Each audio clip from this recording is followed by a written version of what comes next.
நிறைய மாற்றங்கள் செய்யப்படுது. குறிப்பா லோக்பாலுடைய தலைவர் மாற்றம் உள்ளிட்ட அம்சங்களா செய்யறாங்க.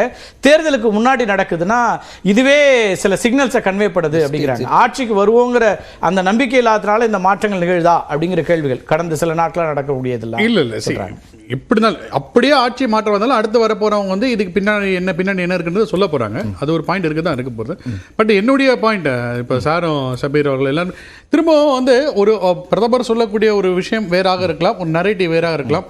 பாஜகலே இஸ்லாமியர்களே வந்து மூத்த நிர்வாகிகளா இருக்காங்க, அதுலயும் வந்து நிறைய பேர் அந்த கட்சியில மெம்பர்ஸா இருக்காங்க. நீங்க ஏன் நீங்க பிரிச்சு பார்க்காது, அந்த கட்சியில இருக்காங்க. சோ அவங்களுக்கு இல்லாத ஒரு விஷயத்தை நீங்களா வந்து ஒரு கிரியேட் பண்ண, அவங்களுக்கு ஒரே ஒரு சீட் கூட கொடுக்கலையே அப்படிங்கிற கேள்வி யார் வேணா வைக்கலாம். அவங்க தான் வைக்கணும். நான் சொல்றேன், ஒரு மேனுஃபேக்சர் பண்ணாதீங்கன்ற, மார்க்கெட் பண்ணாதீங்க.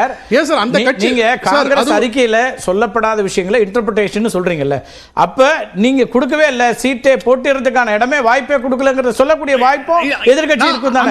அதை வைங்க. பட் என்னமோ வந்து இப்ப சார் சொல்ற மாதிரி ஒரு வந்து அச்சுறுத்தல் நீங்களா கொண்டு வராதீங்க. அந்த கட்சியில இருந்தா வெளில வந்திருப்பாங்க சார். நீங்க எவ்வளவு பேர் தமிழ்நாட்டில் கூட பிரபலமான ஒரு பாஜக இருக்காரு, அவர் வெளில வந்திருக்காரு, இஸ்லாமியர் இருக்காரு, கட்சியில பொறுப்புல இருக்காரு, எவ்வளவு பேர் வெளில வந்திருப்பாங்க. நீங்களா ஏன் அந்த கட்டமைப்பை கொண்டு வரீங்க? நான் அன்னைக்கும் சொன்னேன், இப்போ சொல்றேன், குஜராத்ல இருக்கக்கூடிய இஸ்லாமியர்களான போரா முஸ்லிம் அமைப்பினர் வந்து பிரதமரை வந்து தங்க சகோதரர்களா பாக்குறேன். நீங்க ஏன் நீங்களா வந்து ஒரு கட்டமைப்பை ஏற்படுத்தி இதுதான் பிரதமர் அப்படின்றது.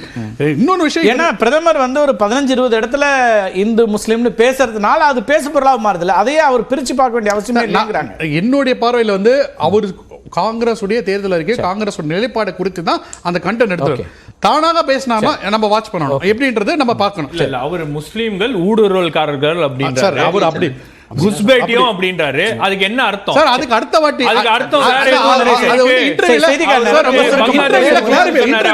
சார் இன்டர்வியூல கிளாரிஃபை பண்றாரு. இன்டர்வியூல என்ன சொல்றாரு? நான் இந்து முஸ்லிம்னு பேசுறேன்னா அன்னைக்கு நான் பொது வாழ்க்கையில இருக்கிற தகுதியை பண்றேன். ஆனா அடுத்த நாளே போய் பேசுறாரு சார். நான் அடுத்த நாளே பேசுறாரு. அவர் இங்க கேஸ் போடுங்க. என்னன்னா பிகெஸ்ட் எக்ஸிட் போல் நீங்க சொன்னதுதான். என்ன பிகெஸ்ட் எக்ஸிட் போல்னா, தேர்தல் முடிவுகள் வர 10 நாள் தான் இருக்கும் பொழுது இப்படிப்பட்ட அப்பாயின்ட்மெண்ட்ஸ் பண்றாங்க. சீஃப் ஆஃப் ஆர்மி ஸ்டாஃப்க்கு வந்து வழக்கத்தை மீறி 1 மாசம் எக்ஸ்டென்ஷன் கொடுக்குறாங்க. இதெல்லாம் எதுக்குன்னு தெரியல.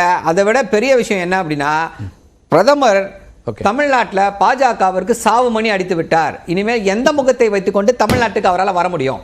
இப்படி வரட்டும், எப்படி என்ன வரவேற்புன்றத பாப்போம், என்ன வரவேற்புன்றத பாப்போம், எலக்டோரல் ப்ராஸ்பெக்ட்ஸ் என்னன்றத பாப்போம். ஆச்சாரி ரொம்ப சுருக்கமா செய்திக்கான நேரம். ரெண்டு பாயிண்ட் தான் கார்த்திகை செல்வன். அதாவது வந்து நியூஸ் 18 உடைய நேஷனல் சேனல்ல லியாக்கத் அப்படின்னு இருக்காங்க. அவங்கள பத்தி நம்ம போன வாரம் கூட விலாவாரியா பேசணும். அவங்களுடைய அந்த இதுல நீங்க கூட சப்போர்ட் பண்ணி பேசுனீங்க, என்னை வந்து ஏத்து நீங்க பேசுனீங்க. அவங்கள பத்தி திரு ராகுல் காந்தி என்ன சொல்லியிருக்காருன்னா, அவங்க வந்து ஒரு சம்சி, பிரதமர் உபயோகப்படுத்திய வார்த்தைகளை விட தரமான வார்த்தைகள், நல்ல வார்த்தைகள், நல்ல வார்த்தைகள் அவை. அதாவது வந்து ஒரு ஜால்ரா அப்படின்னு சொன்னாங்க. ஜால்ரா என்ன வகையில கிடையாது? நீங்க சொன்னாரே பிரதமர் வாயிலேயே சொல்ல முடியாத வார்த்தை.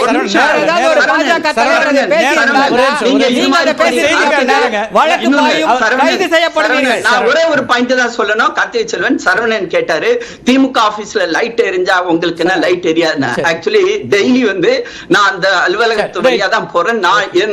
நான் பண்ணல, நான் சொல்லல, என்னுடைய மனைவி ஒரு வட இந்திய பெண்மணி வந்து சொன்னாங்க, என்னங்க சமூக நீதி பத்தி பேசுறாங்க, தமிழ்நாட்டுல பெரியார் முன்னாடி ஒரு விளக்கு கூட வைக்க முடியல, அதுக்கு வந்து நீங்க சொன்னீங்களே, அதுக்காக அதை வந்து சொன்ன சரவணன்.